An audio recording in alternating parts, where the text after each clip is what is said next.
బాణం సంధించి వేట మొదలుపెట్టి రణమైన జింక విలవిలా కొట్టుకుని కణకణంలో కాంతిపోయి రుణం తీరిపోయిన జింక ప్రాణాలు వదిలే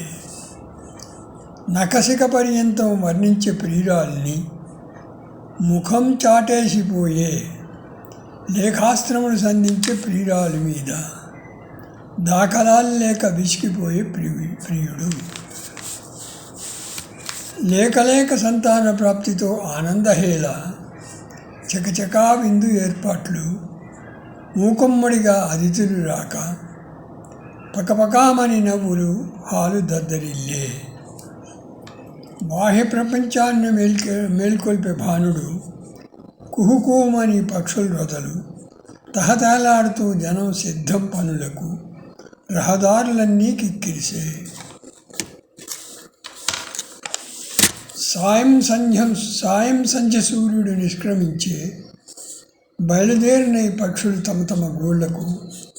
ఛాయాచిత్రాల సమయం పయనించే జనం సినిమాలకు ఇళ్లకు శయనించే ఓ అందాల ప్రియురాల భయమేల నీకు నేను నీ దగ్గరుండగా పాయసం తాగి పడుకో హాయిగా నిద్రలోకి జారుకో కలలు కను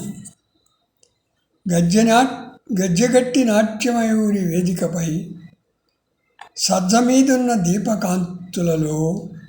లజ్జ లేకుండా నాట్యంతో అలరించే బొజ్జలేసుకొని ప్రేక్షకులు ఆనందించే అక్షర కుక్షి భిక్షమెత్తుకొని జీవనయాగం సాగిస్తున్నాడు లక్ష్యంతో విద్యాభ్యాసం గావించే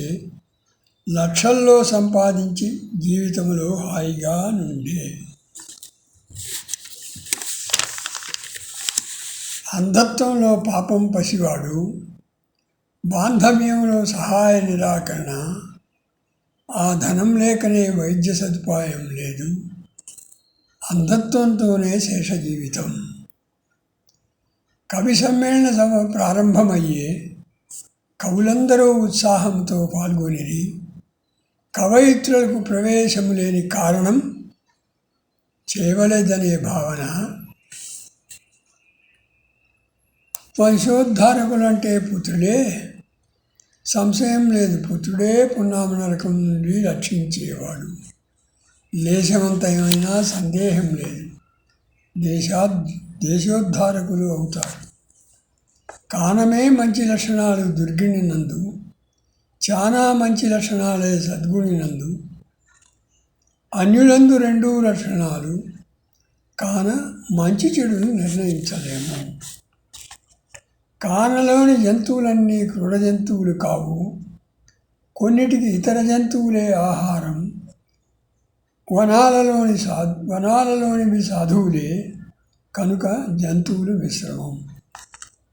మట్టి కుండలో నీళ్లు అతి చల్లన చట్టి పిడతలో